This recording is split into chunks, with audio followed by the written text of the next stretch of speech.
my stupid heart. Don't know, I tried to let you go so many times before. CRT. What's up, fam? I'm Joey, and once again connecting with artists from around the world. Today we have one of my favorite Canadian bands out there. We have Gianni and Sarah from Walk Off the Earth. Hello, guys. What's up? What's up, Joey? I really appreciate connecting with the two of you in different places. Can you at least first off describe where you are? We'll start with Gianni because you look like you're outdoors. Yeah, I'm currently at the pickleball courts here in Nice. Toronto, and it's one of my besides music, it's my favorite pastime at the moment. So I'm getting a good game in every morning before the studio. You got it. And Sarah, where are you? I'm at home. I took the kids to school this morning and I just showered and my hair is still wet. So Okay, so yeah, exactly how it's supposed to be like being a mother of three. By the way, congratulations, guys. So it was just a hot minute ago, I think in March, when the 2023 Juno Award was held, the Canadian version of the Grammys, and you guys won yet another Juno Award, this time for Children's Album of the Year. This is essentially a project between Gianni and your youngest son, Romeo, right? Correct. Yes. Yeah, we're excited. Appreciate that. Yeah, it was he was very happy about it, and yeah, we worked really hard on that project, and we love sharing foods from around the world with people, and we were happy that we took that home. Does this make Romeo the youngest Juno Award recipient? It does. So he is over the moon right now, I'm supposing. When did this project start? I mean, your first rodeo of it was back in 2021, right? So I'm guessing this is a sort of a COVID project. It was a COVID project. It's something that we had talked about for years because we were filming Romeo a lot on our Instagram stories, eating all these crazy foods from around the world, and everyone really loved it. It really intrigued people. So we always had this idea of shooting this show called Romeo Eats, and we just never had the time because we were always on the road. And yeah, as soon as COVID hit, I think a lot of people in the world kind of attacked some of their side project hobbies that they wanted to do. So that was ours, and we're very happy about it. When Gianni says we tried a bunch of foods, crazy foods from all around the world, what he really means is we tried a bunch of food that a lot of people in different cultures just eat every day, but we don't eat here in North America. And we're really big on food and health and trying to do our best to stay alive for as long as we can for us, for our kids. We love what we do. So we really enjoy life. And Gianni and Romeo have really opened up the doors for a lot of people. We wanted to showcase a lot of these foods in North America that people will literally never see in their lifetime unless they actually go out and source them and are interested in them. So that was kind of the point of the show.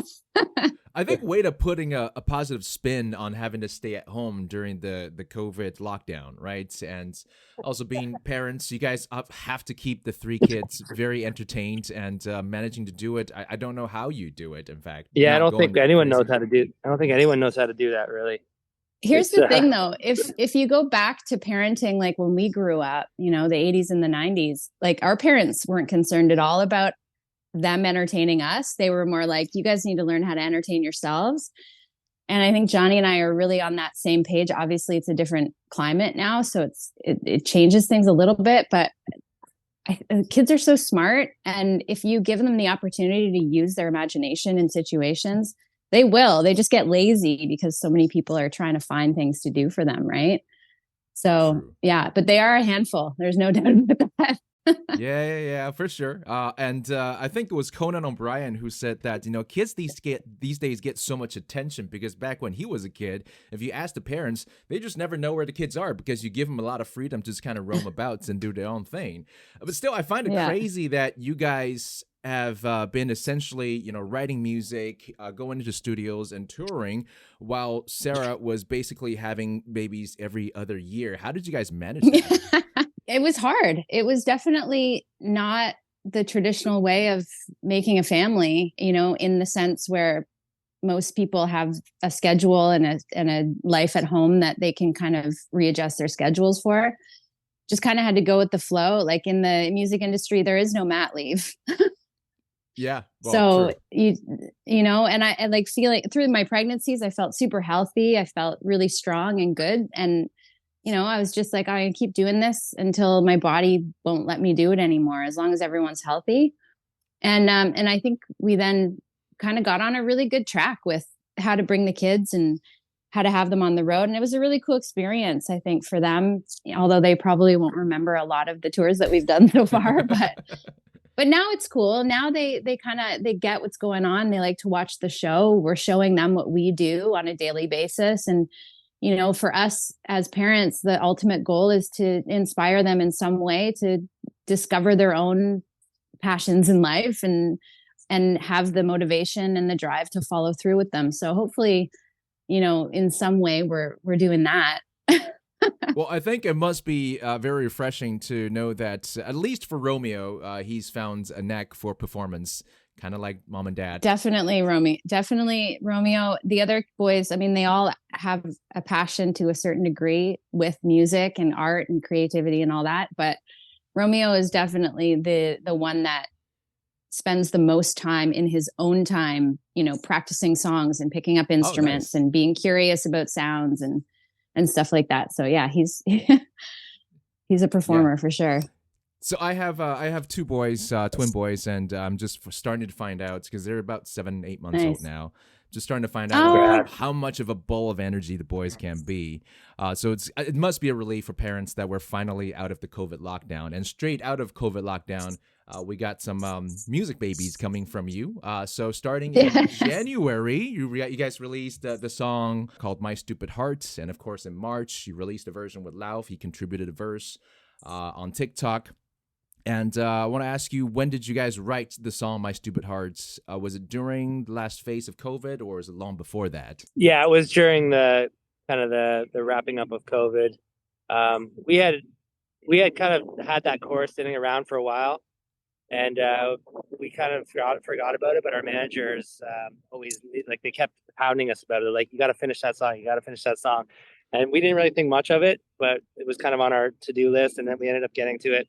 But we essentially just, we wanted to write a song that everyone's kind of been through a situation in their lives, in their relationship career, if you want to call it, for lack of a better term, a situation where you just keep going back to the person that it's not right for you, and there's a level of comfort, and you just go back and it's going to end up badly in like 2 more weeks, but you just do it anyway. So we've always wanted to write a song about that situation, because Sarah and I have been through that in the past, and pretty much everyone we know has. So we really thought it would connect, and it did.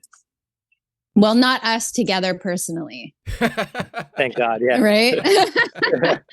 We haven't discovered how toxic we are for each other just yet. Yeah.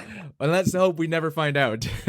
Yeah. So you guys took this song in February to Jimmy Kimmel Live, where you guys had a chance to perform in front of a very large crowd, in front of the entire audience base of the show. But also appearing in that same episode was, I believe, Tom Cruise, right? Correct. Yes.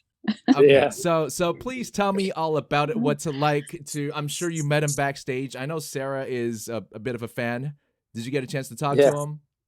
No, we didn't get the chance to. Those shows are so well run that if you cross paths with somebody, you'll be very lucky. Really? Obviously we met Jimmy and he was there in the backstage, but no, we didn't actually get to meet Tom. They shoot those shows. They shoot the musical acts earlier in the day.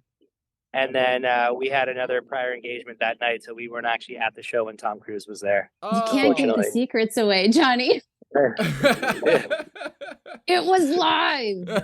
No. So Gianni, what's next for Walk Off the Earth? You guys have a single now, so is there going to be an album coming up? Yeah, we do have an album coming out in a few months. We're kind of locking in that date right now. We have a new single coming out, actually not this Friday, but next Friday.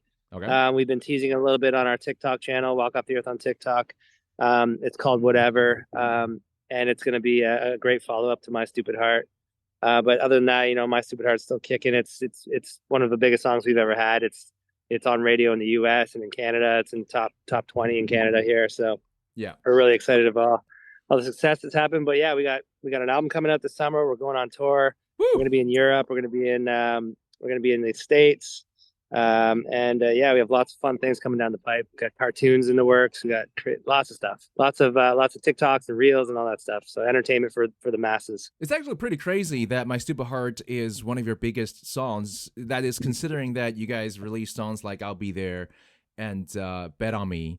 So it's good to know that there's a new phase of music from Walk Off the Earth, and you guys are touring. Will you have any room for Asia leg of the tour, or we actually have been talking about Asia. Obviously, Nice. We've been having a lot of success over there ever since kind of Bet on Me came out. Yeah, and it's definitely on the radar of our booking agent that handles that territory, and he's working on some ideas for us right now. So stay tuned. For our Asian fans. Awesome, great. Well, thank you guys for sharing your time with me today, and thank you for letting me steal you from your favorite sports, Gianni, in the morning. I'll let you get back to it. But everybody, go listen to My Stupid Heart, listen to the original and loud version, and hopefully we'll soon see you guys here in Asia. Gianni and Sarah from Walk Off the Earth. Thank you guys. Thanks, Joey. My stupid heart.